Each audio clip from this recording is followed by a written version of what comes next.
아까 이제 최 소장께서 이 미통당은 이 부동산 대책에 대해서 할 말이 없다. 왜냐면은 원래 이 주임사 등록제를 처음 도입한 게 과거 한나라당 아니냐 이제 이런 비판을 하셨는데 사실 2014년부터 부동산 오른 것은 그때가 이제 거의 10년에 한 번 또는 뭐 19년에 한 번 부동산 상승 주기가 있는데 딱 상승 주기였어요. 그런데 상승 주기임에도 불구하고 빚내서 집 사라고 부총리가 얘기를 했음에도 불구하고 사실 이렇게 많이 안 올랐어요. 많이 안 올랐던 이유는 참여정부 때 학습 효과가 있어서 이제 정권이 바뀔 것이고 문재인이란 그 참여정부 인사가 대통령이 될 가능성이 많다. 그러니까 집 사면 큰 코 다칠 수 있다라는 게 부동산 커뮤니티에 다 돌았었어요. 저도 집이 없어서 거기서 열심히 공부를 해서 잘 아는데 그래서 2017년만 해도 사실 그 주임사 정책을 확대해서 문재인 정부가 도입을 했음에도 불구하고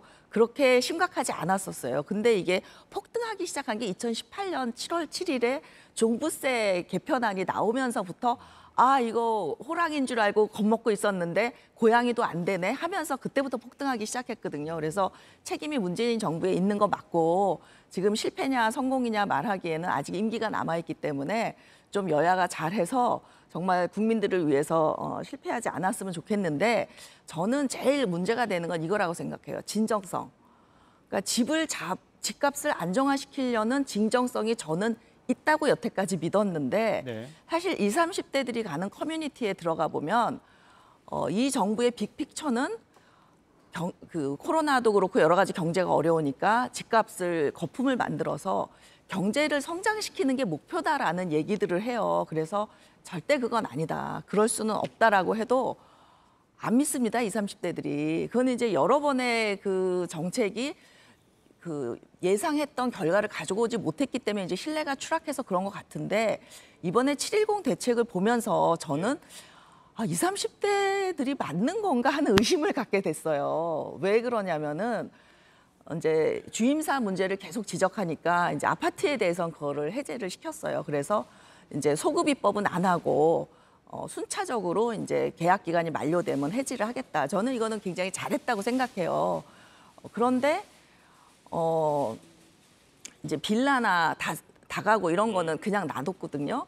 근데 이제 오피스텔을 비롯해서 그쪽에 이제 풍선 효과가 또 일어나고 있습니다. 그래서 정말 뭔가 경제를 좀 거품을 일으키는 게 목표인가 하는 제가 의구심을 좀 갖게 됐어요. 여기서 제가 잠깐 팩트 체크를 들어가야 될 것 같은데요. 저는 실거래가라는 데이터를 계속 보고 있는 사람이고 이제 교수님이 말씀하신 것 중에 박근혜 정부 말에 많이 안 올랐다 말은 좀 사실과 굉장히 좀 다른 지점이 있습니다.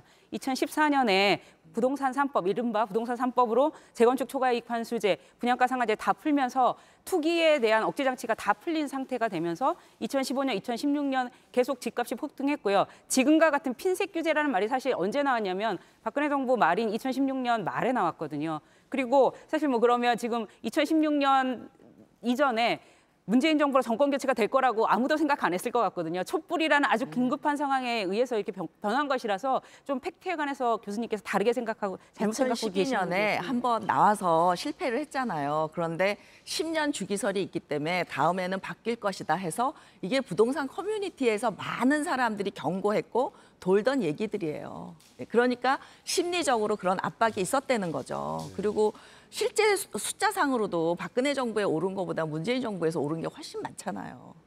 그 점은 인정을 해야 될 것 같아요. 왜냐하면 뭐 인정을 해야 정책의 변화가 있을 수 있는 거고 제가 왜 사과를 해야 된다고 했냐면 사과를 해야 자기가 했던 정책을 거둬들였잖아요. 정책의 변화를 할 수 있는데 그렇다고 해서 저는 이게 장관이 사임해야 될 일은 아니다라고 생각하는 게 아직 기한이 남아있고 지금 뭐 전투 중인데 장수를 바꿀 수는 없는 거잖아요. 그래서 사과를 김현미 장관이 하셨고 그러니까 저는 한 번의 기회가 더 있다 이렇게 보는데 지금 7.10 대책도 지금 아직도 풍선 효과가 나타나고 있고 또다시 이제 공급 대책이 나올 텐데 어쨌든 세제 개혁 7.10 대책에서 세제 개혁은 저는 성공적인 면이 있는 것 같은 게 일단 수도권은 지금 잠잠해지고 지방에 지금 물건을 막 던지고 있거든요.